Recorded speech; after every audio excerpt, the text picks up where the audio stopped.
For thousands of years, sailors crossed oceans knowing they might never come back. And the things they feared most were the creatures they swore lived beneath their ships. Today I'm going through every major sea monster that haunted real sailors, from the Kraken to creatures so feared that map makers drew them onto actual navigation charts. Some of these legends started with something real. If you appreciate me making this type of content, let me know by tapping that like button. And if you want more stories like this, subscribe and hit the notification bell. Let's begin. We have to start with the big one, the Kraken. The legend comes from Norway and Iceland, and it goes back at least 800 years. Norwegian sailors described the creature so large that when it rested at the surface, crews mistook it for an island. Some men supposedly stepped onto its back. Then the island sank, and the whirlpool it left behind pulled the whole ship down with it. Here's the part most videos skip. In 1752, the Bishop of Bergen, Erik Pontoppidan, wrote about the Kraken in a serious work of natural history. A bishop, a respected scholar. He treated it as a real animal, and he included details from fishermen who claimed the water above the creature turned thick and dark before an attack. And so for centuries this was treated as fact along the Norwegian coast. Fishermen even said the Kraken brought good fishing because huge schools of fish gathered above it. They had a saying, "You must have fished on Kraken." Now here's my take. In 1857, scientists finally confirmed the giant squid exists. Specimens over 40 feet long have washed ashore. So the Kraken almost certainly grew out of real encounters with a real animal that science took centuries to catch up with. What gets me is the whirlpool detail. A giant squid diving fast does pull water down behind it. Those sailors were describing accurate physics for an animal nobody believed in. These two come as a pair, and they guarded opposite sides of the same narrow strait. Greek sailors placed them in the Strait of Messina, the tight channel between Italy and Sicily. On one side lived Scylla, a creature with 6 heads on long necks, each one snatching a man off the deck as ships passed. On the other side waited Charybdis, a mouth in the sea itself, swallowing the water 3 times a day and spitting it back out. Sailors had to choose. Steer close to Scylla and lose 6 men, steer close to Charybdis and risk losing everything. Homer wrote about this choice in the Odyssey almost 3000 years ago, and Odysseus picks Scylla. He sacrifices 6 sailors to save the ship. Here's what makes this one interesting to me. The Strait of Messina has real documented whirlpools caused by colliding currents. Small boats genuinely struggled there. The Greeks took a real navigational danger and gave it teeth and a face. And I think that tells you what these legends were actually for. They were warnings. A monster is easier to remember than a current chart. The Sirens might be the most misunderstood creatures on this list. Ask most people today and they picture beautiful mermaids. The original Greek Sirens were bird women. Creatures with the body of a bird and the head of a woman, sitting on rocky islands surrounded by the bones of dead sailors. Their weapon was sound. Their song promised each sailor the thing he wanted most. Men steered their ships straight into the rocks to get closer to it. In the Odyssey, Odysseus orders his crew to plug their ears with beeswax, then has himself tied to the mast so he can hear the song and survive it. When the song starts, he begs his men to untie him. They tie him tighter. And at this point, you have to ask what the Sirens actually were. My theory leans towards something simple and human. Rocky coastlines produce strange sounds. Wind through sea caves can sound like voices. Add months at sea, exhaustion and desperate homesickness, and the trick of the wind becomes a song calling your name. So here's what I want to know. If you heard your own name out on the open water hundreds of miles from land, would you trust your own ears? Tell me in the comments down below.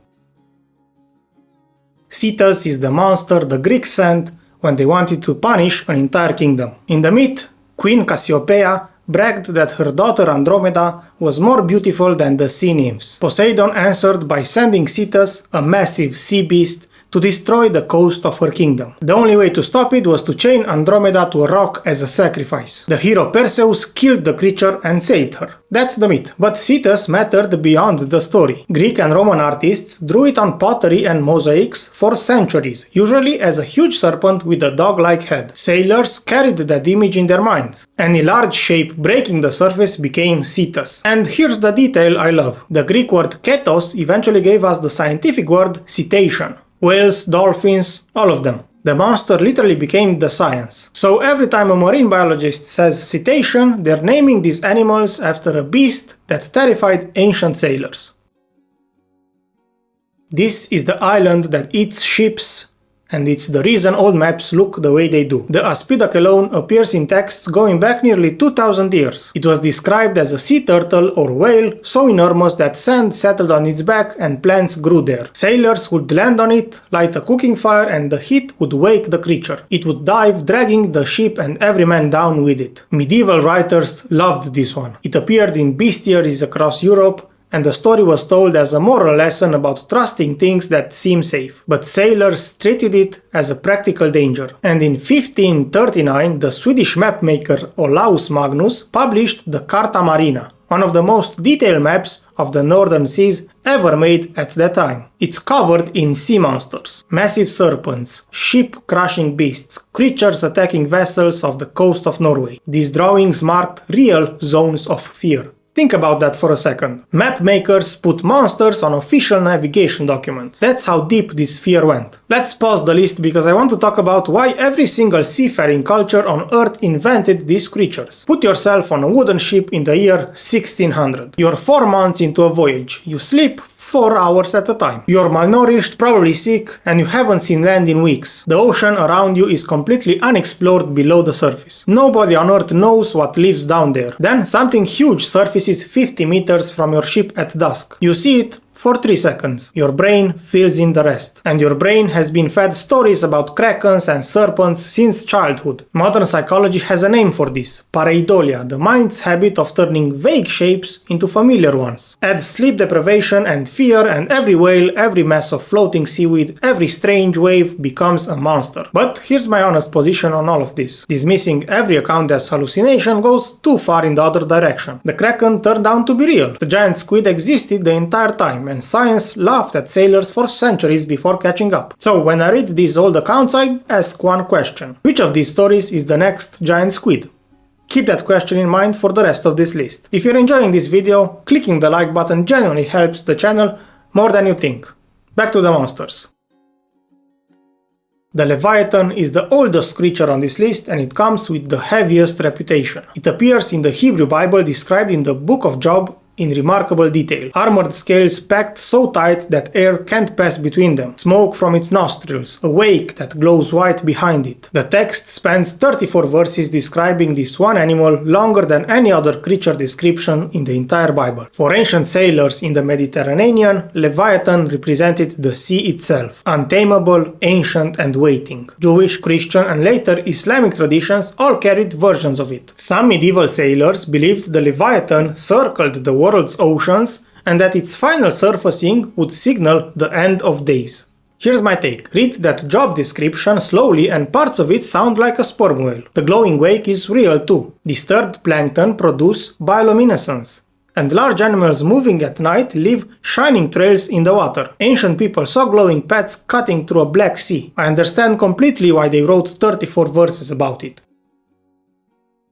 The Norse looked at the ocean and decided it was one single snake. Jörmungandr, the world serpent, was said to be so long that it wrapped around the entire earth and bit its own tail. Every wave, every storm, every strange swell was the serpent shifting in its sleep. Norse sailors crossed the North Atlantic in open wooden boats, some of the deadliest waters on the planet, believing this thing lay beneath them the whole way. The myth says Thor once went fishing for it using an ox head as bait. He hooked it, and the serpent's head rose from the sea face to face with him. His terrified companion cut the line. And at Ragnarok, the end of the world, Jörmungandr rises from the ocean, poisons the sky, and kills Thor as Thor kills it. What strikes me here is the scale. Other cultures invented big animals. The Norse made their monster planetary. I think that tells you exactly how those North Atlantic crossings felt. When your enemy is the entire ocean, you give the entire ocean a body. Now we leave pure mythology because this entry has witnesses. Hundreds of them, with names, ranks, and sworn statements. Between 1817 and 1819, the town of Gloucester, Massachusetts experienced a wave of sea serpent sightings. Fishermen, merchants, and ship captains reported a dark serpent 15 to 30 meters long, moving through the harbor with vertical undulations. The Linnean Society of New England took it seriously enough to collect sworn testimony from witnesses. These were working men describing the same animal in daylight, sometimes with dozens of people watching from shore. Then it happened again, on the other side of the Atlantic. On August 6, 1848, the crew of the Royal Navy ship HMS Daedalus, sailing near the Cape of Good Hope, watched a massive serpent-like animal pass within 100 meters of their ship. Captain Peter McKay reported it officially to the Admiralty. He described 18 meters of visible animal holding its head steady above the water for 20 minutes. Multiple officers confirmed it. The story ran in the Times and the public scientific fight broke out over what they saw. And so here's where I land on this one. Skeptics suggested a giant oarfish, a whale, or floating debris. Maybe. But McKay was an experienced Royal Navy captain who knew exactly what whales look like, and he staked his professional reputation on his report. He gained nothing from it. So what did the Daedalus crew watch for 20 minutes? That question has stayed open for over 175 years. We finish in Japan, with the monster that comes for you when the sea is calm. The Umibōzu translates roughly as sea monk. Japanese sailors described a giant black figure with a smooth bald head and enormous eyes, rising silently from flat, quiet water, usually at night. The sea simply swells and the shape stands up out of it. The stories say the Umibōzu asks for a barrel. If the crew hands one over, the creature uses it to pour seawater into the ship until it sinks. Clever crews handed over a barrel with no bottom. The creature scoops endlessly, achieves nothing, and the ship escapes. Here's what I found fascinating about this one. Every other monster on the list attacks through chaos, storms, whirlpools, violence. The Umibōzu attacks through calm. Japanese sailors feared quiet water at night, and there's a real wisdom buried in that. Sudden calm before a squall, rogue swells on flat seas, these are genuine dangers. The legend taught sailors a true lesson. The ocean is most dangerous when it looks safe. So let's step back and look at all 9 of these together because there's a clear pattern. Every one of these monsters maps onto a real danger. The Kraken maps onto the giant squid. Scylla and Charybdis map on real currents in a real strait. The Sirens map onto exhaustion and the sounds of a rocky coast. The ASPIDOCHELONE maps onto uncharted hazards. The serpent sightings map onto animals we may still be misidentifying today. Ancient sailors were doing science with the tools they had. They observed something dangerous, gave it a memorable form, and passed the warning to the next generation through story. It worked. These stories kept people alert and alive for thousands of years. But the giant squid makes things interesting here. For centuries, the Kraken sat in the obvious myth category. Then a real 13-meter animal with eyes the size of dinner plates showed up and moved the Kraken into the biology textbooks. The deep ocean remains less mapped than the surface of Mars. Over 80% of it has never been explored by human eyes. So, here's my final question for you. Out of everything on the list, which legend do you think is hiding a real animal we haven't found yet? My pick is the great sea serpents because those Gloucester and Daedalus witnesses described the same thing decades apart on opposite sides of an ocean. Tell me yours in the comments. If you made it this far, you're exactly the kind of viewer this channel is made for. Subscribe if you want more deep dives into the creatures people actually believe in because I've got legends from all over the world lined up. Thanks for watching, I'll see you in the next one.